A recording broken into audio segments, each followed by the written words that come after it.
സൗദിയിലും പാകിസ്ഥാനിലുമുണ്ടായ ഭൂചലനത്തെക്കുറിച്ചുള്ള അറിയിപ്പും ഇതോടൊപ്പം കേരളത്തിലെ ഏറ്റവും പുതിയ കാലാവസ്ഥാ മുന്നറിയിപ്പും റെഡ് അലർട്ട് പ്രഖ്യാപിച്ചതുമായി ബന്ധപ്പെട്ട അറിയിപ്പുമാണ് ഇന്നത്തെ വീഡിയോയിൽ നിങ്ങളുമായി പങ്കുവെക്കുന്നത്. വിശദമായ വീഡിയോയിലേക്ക് കടക്കുന്നതിന് മുമ്പ് ഈ വീഡിയോ ആദ്യം ഒന്ന് ലൈക്ക് ചെയ്ത് കാണാൻ ശ്രദ്ധിക്കുക.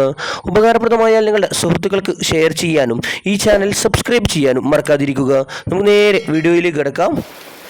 ഏറ്റവും പുതിയ റഡാർ ചിത്രം പ്രകാരം കേരളത്തിലെ തൃശൂർ, മലപ്പുറം, കോഴിക്കോട്, കണ്ണൂർ ജില്ലകളിൽ അടുത്ത 3 മണിക്കൂറിൽ ഇടത്തരം മഴയ്ക്കും മണിക്കൂറിൽ 50 കിലോമീറ്റർ വരെ വേഗതയിൽ ശക്തമായ കാറ്റിനും സാധ്യതയെന്ന് കേന്ദ്ര കാലാവസ്ഥാ വകുപ്പ് അറിയിക്കുന്നു.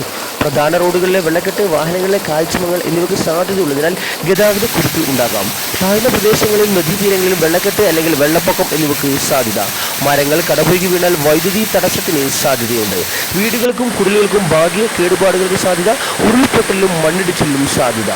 ഇന്ന് കണ്ണൂർ, കാസർഗോഡ് ജില്ലകളിൽ റെഡ് അലർട്ട് പ്രഖ്യാപിച്ചിരിക്കുന്നു. അതുമായി ബന്ധപ്പെട്ട് കണ്ണൂർ ജില്ലയിലെ വിദ്യാഭ്യാസ സ്ഥാപനങ്ങൾക്ക് ജൂൺ 14, 15 തീയതികളിൽ ജില്ലാ കളക്ടർ അവധി പ്രഖ്യാപിച്ചിട്ടുണ്ട്. ഇതേ രീതിയിൽ കാസർഗോഡ് ജില്ലയിലും ട്യൂഷൻ സെൻ്ററുകൾ, അങ്കണവാടികൾ, കേന്ദ്രീയ വിദ്യാലയങ്ങൾ ഉൾപ്പെടെയുള്ള വിദ്യാഭ്യാസ സ്ഥാപനങ്ങൾക്ക് ജില്ലാ കളക്ടർ ഇന്നും നാളെയും അവധി പ്രഖ്യാപിച്ചിട്ടുണ്ട്. നാളെ മലപ്പുറം, കോഴിക്കോട്, വയനാട്, കണ്ണൂർ, കാസർഗോഡ് ജില്ലകളിൽ റെഡ് അലർട്ട് പ്രഖ്യാപിച്ചിട്ടുണ്ട്. ഇതേസമയം സൗദി കിഴക്കൻ പ്രവിശ്യയിലെ ജുബൈലിൽ ചെറിയ ഭൂചലനം അനുഭവപ്പെട്ടു. Saudi Geological Survey National Seismic Network സ്റ്റേഷനിലൂടെ ചൊവ്വാഴ്ച വൈകുന്നേരം 5:12 അറേബ്യൻ ഗൾഫിൽ ചെറിയ ഭൂചലനം കണ്ടെത്തിയത്. റിക്ടർ സ്കെയിലിൽ 3.35 തീവ്രത രേഖപ്പെടുത്തിയ ഭൂകമ്പം ജുബൈലിന് ഏകദേശം 85 കിലോമീറ്റർ കിഴക്കായിട്ടാണ് അനുഭവപ്പെട്ടത്.